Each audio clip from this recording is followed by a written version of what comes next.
অনেক দিন ধরে বাইরে খেতে যেতে চাচ্ছিলাম, কিন্তু যাওয়া হচ্ছিল না, কারণ ইদানিং প্রায় বৃষ্টি থাকে। আর এখনও দুদিন ধরে প্রচুর বৃষ্টি থাকে সারাদিনই। যেহেতু ঠান্ডা ওয়েদার ছিল, তাই খুবই কাচ্চি খেতে মন চেয়েছিল। তাই চলে গিয়েছিলাম সুলতানস ডাইনের অন্যান্য আইটেমগুলো ট্রাই করেছি, কিন্তু এই কাচ্চিটা আমি ফার্স্ট টাইম ট্রাই করব। আমি সবসময় কাচ্চি ভাইয়ের কাচ্চিটাই খেয়ে থাকি। আজকে দেখবো যে কোনটা বেস্ট, কোনটা টেস্ট ভালো লাগে। যেহেতু ফ্রাইডে ছিল, সো অনেক ভিড় ছিল, তাই অনেক কষ্টে একটা জায়গা বের করে ফেলেছিলাম। খাবার অর্ডার দিয়ে বসেছিলাম, তারপর হাত ধুয়ে নিয়েছিলাম। আমার প্লেটটা মুছে দিচ্ছিল টিস্যু দিয়ে। এরপর দেখি খাবারটা এসে গেছে। কাচ্চির সাথে নিয়েছিলাম বাদামের শরবত আর বোরহানি। আমরা বিফ চাপ আর পোলাওটাও নিতে চেয়েছিলাম। ওইটা তাদের নিউ একটা আইটেম, বাট তখন ওটা ছিল না। 50 মিনিট ওয়েট করতে হতো। যেহেতু এটা অনেক লং টাইমের ব্যাপার, তাই আর নেওয়া হয়নি।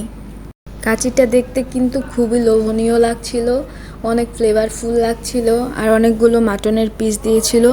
রাইসের কোয়ান্টিটিও ছিল অনেক ভালো। তো আমার প্লেটে বেড়ে দেওয়ার পরে আমি শসা নিয়ে নিচ্ছিলাম আর লেবু নিয়ে নিচ্ছিলাম। তারপর খাওয়া শুরু করে দিয়েছিলাম। হাত দিয়ে আলু আর কাচ্চিগুলো চটকে চটকে মেখে মেখে খাচ্ছিলাম। মাংস ছিঁড়ে নিয়েছিলাম। মাংসগুলো ছিল খুবই সফট, আর ওই রকম কোনো হাড় ছিল না, শুধুই র মাংস ছিল। মাংসটা এত সফট যে হাত দিয়ে ভাঙতে একদম গলে যাচ্ছিল, একদম বাটারের মতন। তো খেতে আমার মোটামুটি লেগেছিল। আমার কাছে কাচ্চি ভাইয়েরটাই বেশি ভালো লেগেছিল।